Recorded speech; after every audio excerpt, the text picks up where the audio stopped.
ഷാമാണ് ബിലാദുൽ അംബിയ, നബിമാരുടെ നാട്. സിറിയയും അതുപോലെ ഫലസ്തീനും ഉർദുൻ അഥവാ ജോർദാനും ഇന്നത്തെ ലുബ്നാനും യഹൂദികൾ കൈയടക്കി വച്ചിട്ടുള്ള പ്രദേശവുമെല്ലാം ഉൾക്കൊള്ളുന്ന വിശാലമായ സ്ഥലമാണ് ഷാം, ബിലാദു ഷാം. അള്ളാഹു ബറക്കത്ത് ചൊരിഞ്ഞിട്ടുള്ള നാടാണത്. അതിനു മുകളിൽ മലായിക്കത്ത് ചിറക് വിരിച്ചിരിക്കുന്നു എന്ന് നബി സല്ലല്ലാഹു അലൈഹി വസല്ലം പറഞ്ഞിട്ടുണ്ട്. മാത്രമല്ല നാളെ പരലോകത്ത് മഹ്ശറായി തീരുക ഷാമാണ്. ഷാം പ്രദേശമാണ് നാളെ പരലോകത്ത് മഹ്ശറായി തീരുക. യൗമ തുബദ്ദലുൽ അർദു ഗൈറൽ അർദ് വസ്സമാവാത് ബറസു ലില്ലാഹിൽ വാഹിദിൽ ഖഹാർ. ഈ ഭൂമി മറ്റൊന്നായിത്തീരും. ഈ ഭൂമി മറ്റൊരു ഭൂമിയായിത്തീരും. ആകാശം മറ്റൊന്നായിത്തീരും. സകലരും ഏകനും അഹാറുമായ, സകലതിനെയും അടക്കി ഭരിക്കുന്നവരുമായ റബ്ബിന് മുന്നിൽ നിൽക്കും. ആ നാളിൽ മഹ്ശറായി മാറ്റപ്പെടുക ബിലാദുഷാമാണ് എന്നാണ്.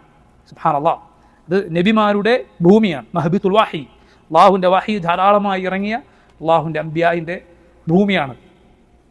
ഏറെ പ്രത്യേകതകളുള്ള ഇടമാണ്.